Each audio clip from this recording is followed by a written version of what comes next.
Berlin is just like any other traffic jam, but passing by the macaroni statue is a reflective experience. The art structure was created in 1987 as a symbol of the two Berlins and their desire to reunite. No one realized the changes would come so fast.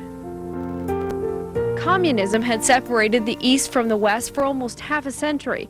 Then in October 1989, the Berlin Wall came down, piece by piece. By the following January, reunification was official. The greatest day from Germany!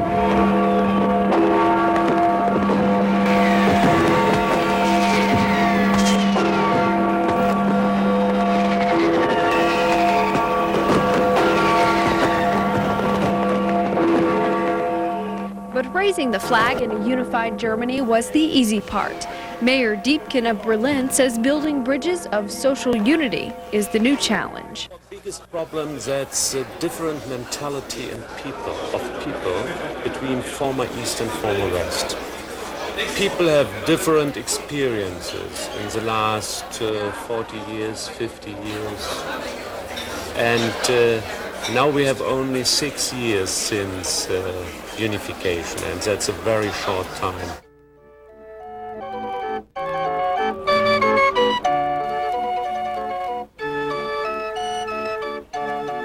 Germans passed freely through the former place known as No Man's Land. It's an area just feet below the East German guard towers where soldiers once threatened people trying to escape communism. 899 deaths. People who only want to go from East Berlin to West Berlin. They need now, the wall is open, you need 3 meters. And they killed. Rainer Schurt stands outside a former communist post called Checkpoint Charlie. He served 9 years in jail for helping more than 100 people get into West Berlin. I grew up in West Berlin. I have seen the days before the wall, and I see the wall. They built the wall, and I see a lot of people who killed only why they won't go out from his state to another state, to his parents, to his husbands. This row of crosses memorializes the efforts of 899 people who died trying to get to the other side. The last one killed in 1989, just 7 months before reunification. Only 5 miles remain of the Berlin Wall. At one time, it stretched for more than 30 miles. Today, artists volunteer their time in an effort to preserve this piece of Berlin history. Eines der Bilder von der Eastside-Galerie. Besides the wall, there's the Freedom Statue, and just down the street, the Brandenburg Gate. That's the place where West Germans stood almost 6 years ago on a piece of wall, welcoming Easterners for the very first time.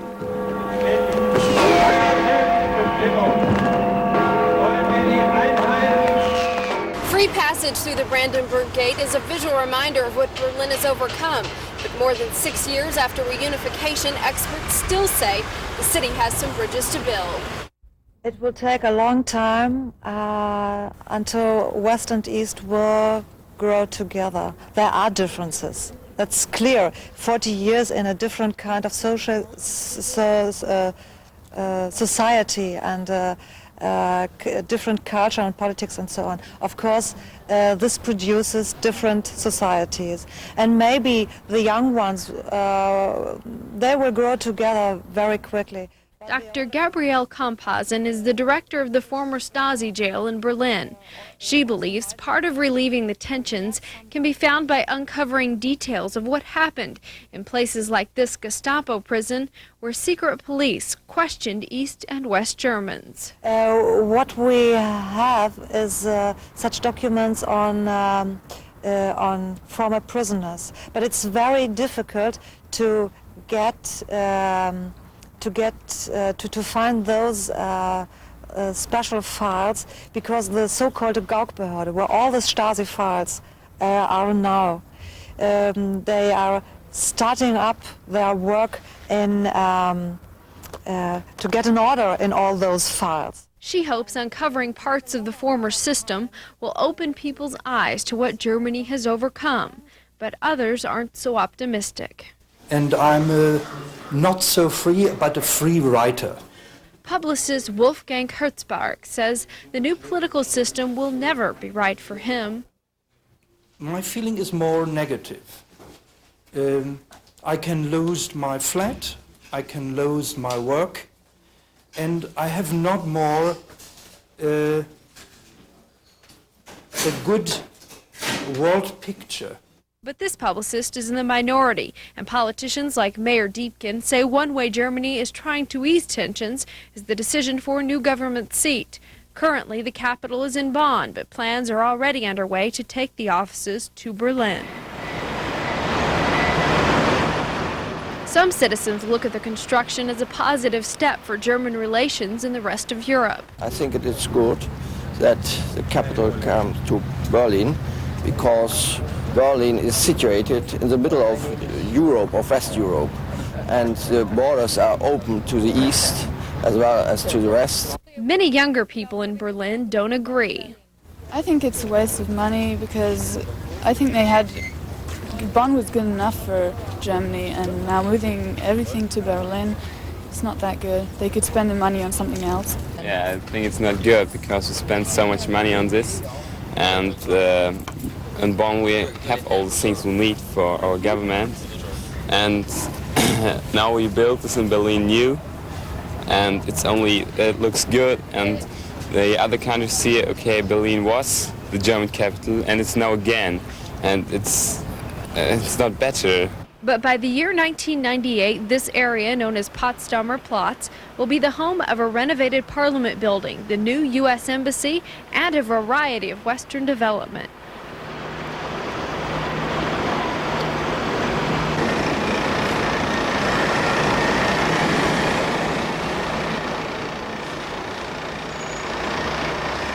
This site in the former East Berlin is currently the largest construction site in Europe. It takes up as much space as 12 football fields. Berlin is a great city. Berlin is, I think, the only metropolis in Germany. And with the moving of government from Bonn to Berlin, we have the chance to build up new services in Berlin. Mayor Diepken calls the development a glimpse of the opportunities that lie ahead. And while much has already been accomplished, it's clear that things are still under construction.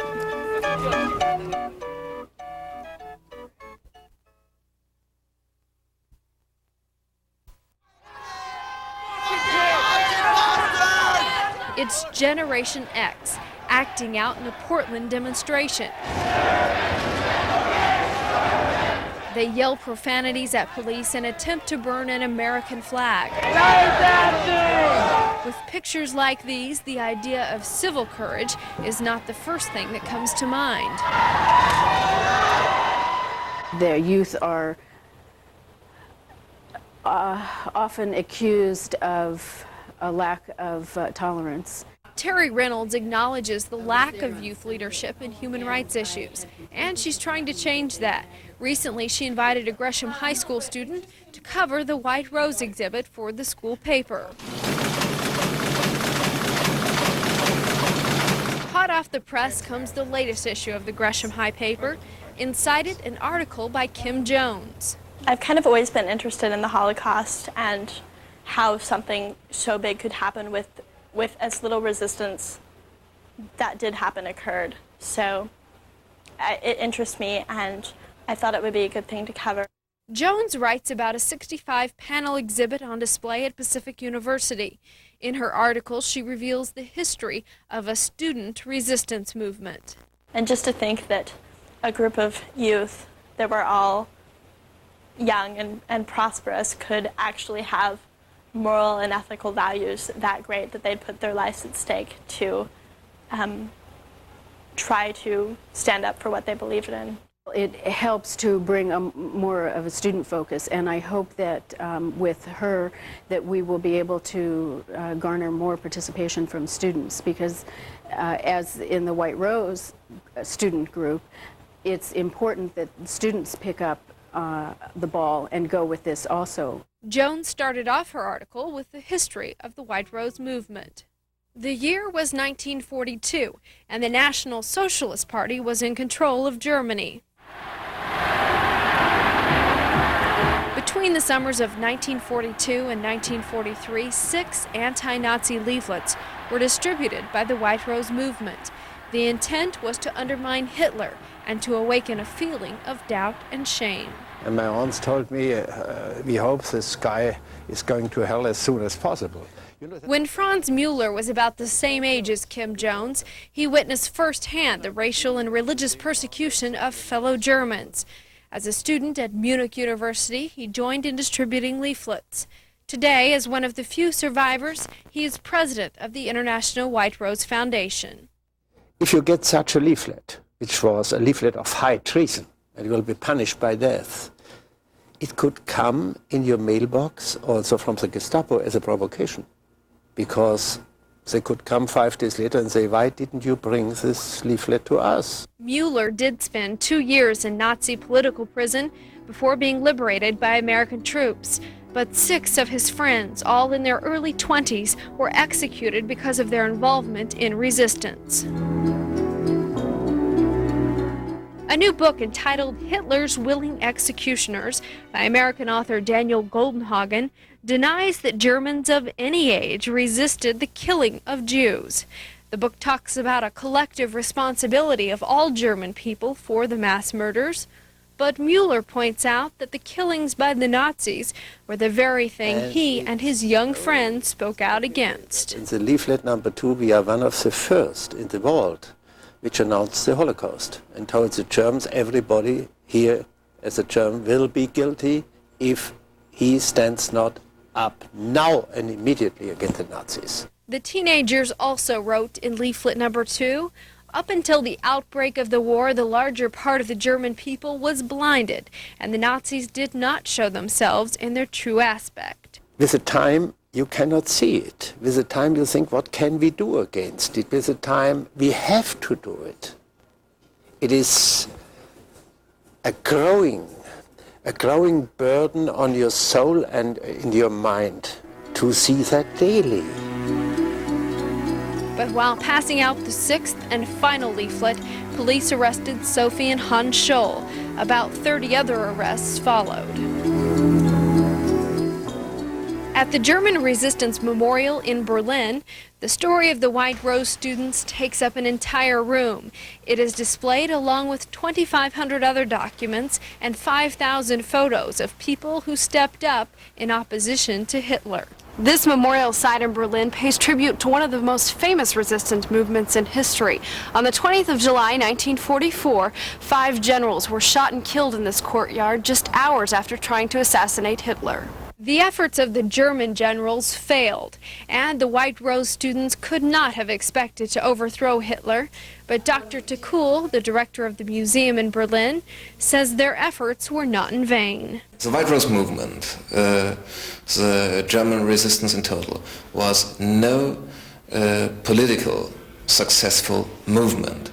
But in the moral case, in the case for humanity, in the case for Germany after the Nazi period, they were very successful. But political success is not moral success. Dr. Tekul's uncle was killed as a teenager because of his involvement in the White Rose, and while he finds it too painful to share his family story, he says the museum and the exhibit are a testimony of great German resistance.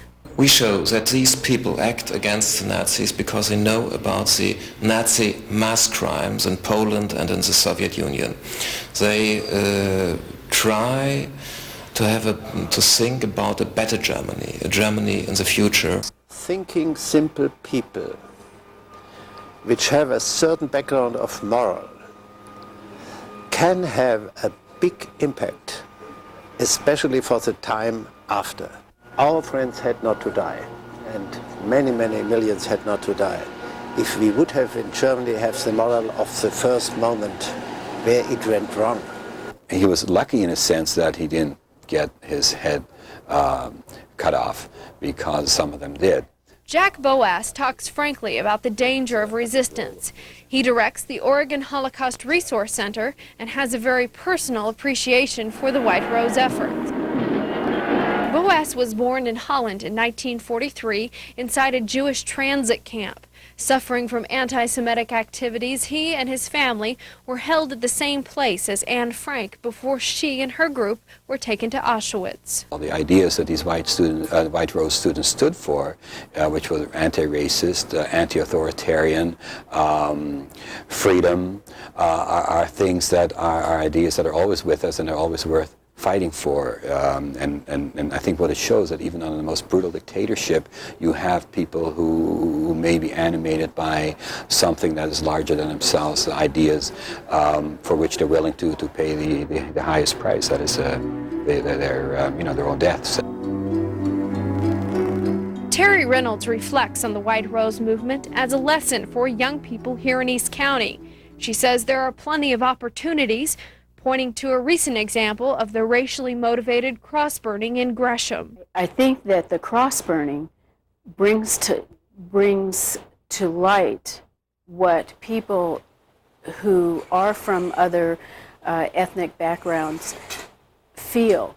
They haven't had cross-burnings in their yard, but I think that they feel some of that animosity and lack of acceptance. Reynolds says Kim Jones has taken the first step, educating herself about history and the civil courage that people have to display in the name of freedom. The arrest and executions of the members of the White Rose are a bitter lesson of the future. Dictatorships can only be prevented by the courage and resistance of many citizens.